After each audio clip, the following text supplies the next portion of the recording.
ကိုတိုင်စော်ထား2025ဆိုတဲ့ဆောင်မှုအတိုင်းပဲအာဆင်နယ်အသင်းရဲ့ပရိသတ်တွေကတော့လာမယ့်2025မှာဖလားတစ်လုံးပိုင်ဆိုင်မှုအတွက်ကိုတိုင်ဝရိန်စော်နေပြီပဲဖြစ်ပါတယ်လေပညာပြတယ်ဆိုလဲမင်းတို့ကြည့်ချက်ပြီးပြကြကွာငါတို့ပညာပြလိုက်ရင်တစ်ဖက်အသင်းကသိနိုင်လားမသိနိုင်ဘူးလားဆိုတာလဲမင်းတို့အကဲခတ်ကြအောင်လေ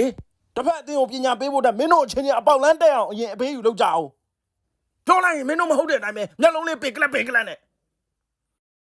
မင်းတို့တပွဲရှုံနိုင်ငါမျက်နှာကိုတစ်ခါကုတ်မိရင်ငါခေါင်းကရားစီအောင်မရှိတော့ဘူးရှေ့မှာကစားတဲ့ကောင်တွေလဲဂိုးမသွင်းကြနဲ့ပလာတာပဲရိုက်နေလိုက်ရှားစဝင်ရိုင်းလိုက်တာဖက်လက်တီပေးတာတော့မဝင်ဘူးတဲ့ဘာဆက်လောက်ရမှန်းမသိတော့ဘူးဟောလေလက်ဖေးရဘယ်နှခွက်တဲ့လဲဟိုနာဝိုင်းက၄ခွက်မဟုတ်3ခွက်ထဲโอเคတေဘယ်ဝိုင်းသိတယ်အေးတော်စမူစာပေါက်စီချပေးရင်နှွေးချမ်းချပေး